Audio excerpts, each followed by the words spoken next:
শুধু দর্শক, আমি দেখতে পাচ্ছি জাতীয় প্রেস ক্লাবের সামনে জাতীয় প্রেস ক্লাবের সামনে আমরণ অনশন করছেন অন্ন, বস্ত্র, শিক্ষা ও শিক্ষিত বেকার সন্তানদের কর্মসংস্থানের দাবিতে। আমি দেখতে পাচ্ছি এই ভদ্রলোক এখানে এসেছেন, নিজে একটা ব্যানার ফেস্টুন টানিয়েছেন এবং জাতীয় প্রেস ক্লাবের সামনে আমরণ অনশন করছেন।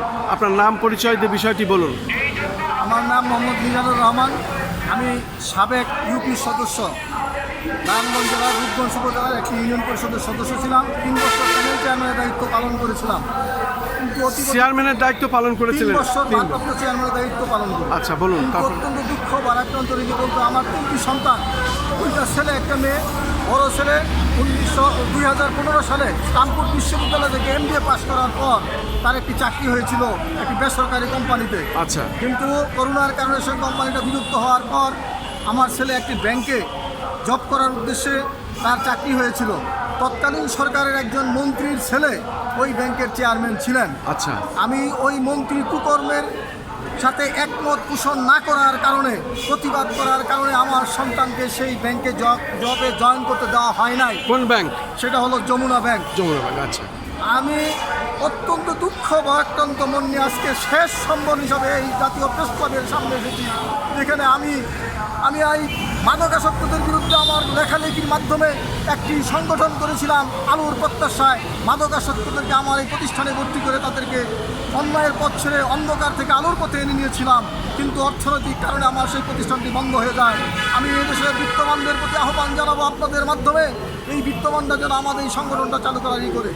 আর মাননীয় প্রধানমন্ত্রী বরাবর প্রায় 2 মাস পূর্বে আমি একটি চিঠি দিয়েছিলাম বর্তমান প্রধানমন্ত্রীর কাছে, কিন্তু আমি চিঠির কোনো জবাব না পেয়ে আমার অবস্থা খুবই শোচনীয়। আমি ঋণগ্রস্ত হয়ে পড়েছি। আমার 3টা সন্তানের মধ্যে একটি সন্তান, আমি আগেই বলেছি, MBA পাস করেছে ঢাকা কানপুর বিশ্ববিদ্যালয় থেকে। দ্বিতীয় সন্তানটি মেয়ে, সে রাষ্ট্রবিজ্ঞানে অনার্স হিসেবে পাস করার পর 20 প্রবাসী একটি ছেলের কাছে আমি তাকে বিবাহ দিয়েছি। লাস্ট ছোট সন্তানটি আমার ইঞ্জিনিয়ারিং বিশ্ববিদ্যালয়ে লেখাপড়া করে। সে তার জীবনে কোনো সেকেন্ড ক্লাস নাই। ক্লাস 5 এসে ট্যালেন্টগুলো বৃত্তি পেয়েছিল, 8 এসে ট্যালেন্টগুলো পাইছিল, SSC-তে গোল্ডেন GPA 5 পেয়েছে। এই HSC পরীক্ষায় কাদের মোল্লা সিটি কলেজ নরসিংদী থেকে সে সর্বোচ্চ নম্বর পেয়ে একটা ডিস্ট্রিক্টের প্রথম স্থান অধিকার করে GPA গোল্ডেন 5 পাওয়ার পর অত্যন্ত দুঃখ ভারাক্রান্ত মন নিয়ে আপনাদের সামনে আজকে আমি হাজির হয়েছি। আমার ছেলেটি যখন MBBS পড়ার জন্য লিখিত পরীক্ষা ঢাকা ইউনিভার্সিটির মাসিন হলে সিট পড়েছিল, আমি এসেছিলাম, কিন্তু সেখানে 3 দিন আগে তার প্রচণ্ড জ্বর হয়েছিল।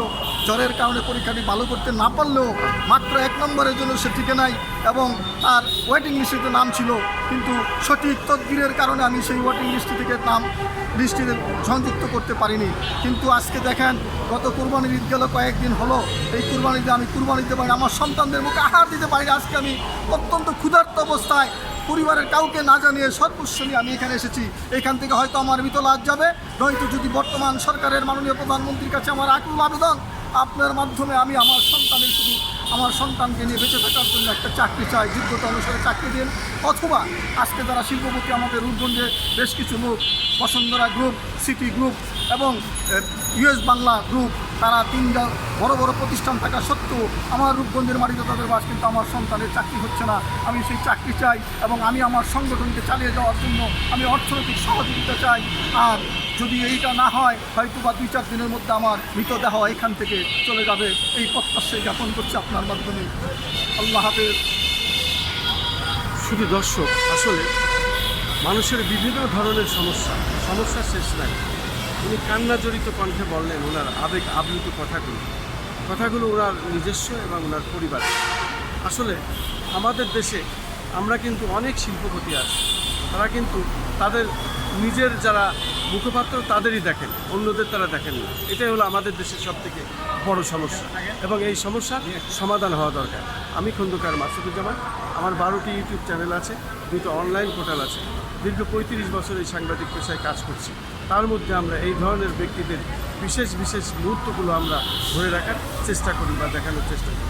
জাতীয় প্রেস ক্লাবের সামনে থেকে আমি খন্দকার মাসুদুজ্জামান, রাজধানী ঢাকা।